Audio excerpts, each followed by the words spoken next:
Israel और Hamas के बीच जंग को एक हफ्ता पूरा हो चुका है। दोनों के बीच युद्ध का आज 8वां दिन है। इजराइल की तरफ से लगातार गाजा पर बमबारी की जा रही है। हालांकि अब इजरायली सेना ने गाजा में घुसकर जमीनी ऑपरेशन शुरू कर दिया है। इस युद्ध की वजह से इजराइल और गाजा दोनों ही जगह जबरदस्त नुकसान हुआ है।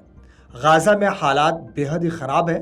आपको बता दें कि गाजा पट्टी में ऑपरेशन करने वाले चरमपंथी संगठन हमास ने 7 अक्टूबर को इजराइल पर मिसाइलों से हमला बोला। हमास के लड़ाके इजराइल में घुस आए और उन्होंने लोगों को मारना शुरू कर दिया। सिर्फ इतना ही नहीं बल्कि लोगों को अगवा भी किया। अगवा लोगों में विदेशी नागरिक भी शामिल है। हमास के लड़ाकों को इजराइल के रिम में चल रहे म्यूजिक फेस्टिवल पर भी हमला किया। हमास के लड़ाकों को पैराशूट के जरिए म्यूजिक फेस्टिवल में लैंड करते हुए देखा गया। यहाँ पर 250 से ज़्यादा लोगों की हत्या कर दी गई।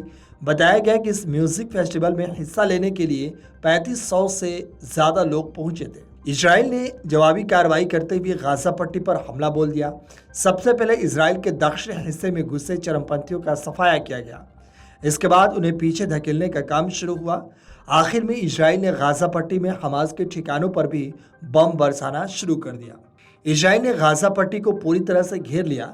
एक तरफ लाखों की तादाद में सैनिकों को तैनात किया गया। इसके बाद इजरायली सेना ने मोर्चा संभाला और हमास के उन लोकेशन पर बमबारी शुरू की जहां से लड़ाकों को हथियार और गोला बारूद सप्लाई की गई थी।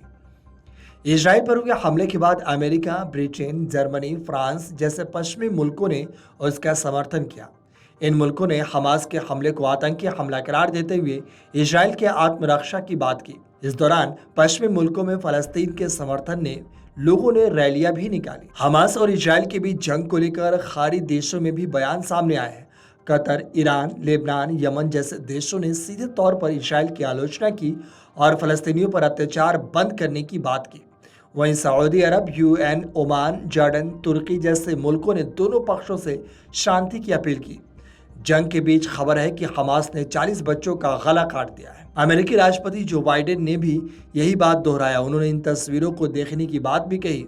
हालांकि व्हाइट हाउस ने कहा कि उनके पास कोई तस्वीर नहीं है। इस तरह इस मुद्दे पर काफी बवाल भी मचा। इजराइल ने युद्ध को ध्यान में रखते हुए 12 अक्टूबर को वार कैबिनेट का ऐलान किया। इसका काम युद्ध में हो रही गतिविधियों पर नजर रखना और जरूरी पड़ने पर फैसले देना है। इन कैबिनेट में न सिर्फ सरकार के मंत्री शामिल हैं बल्कि विपक्षी नेताओं को भी इसमें जगह दी गई है। Video desk अमरउजाला.com। अमर उजाला अब आपके टीवी पर भी। अपने स्मार्ट टीवी पर YouTube पर सर्च करें अमर उजाला, चैनल सब्सक्राइब करें और देखें ताजा खबरें, वो भी HD क्वालिटी में।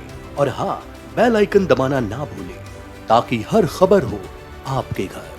अमर उजाला, निष्पक्ष, निर्भीक, निरंतर।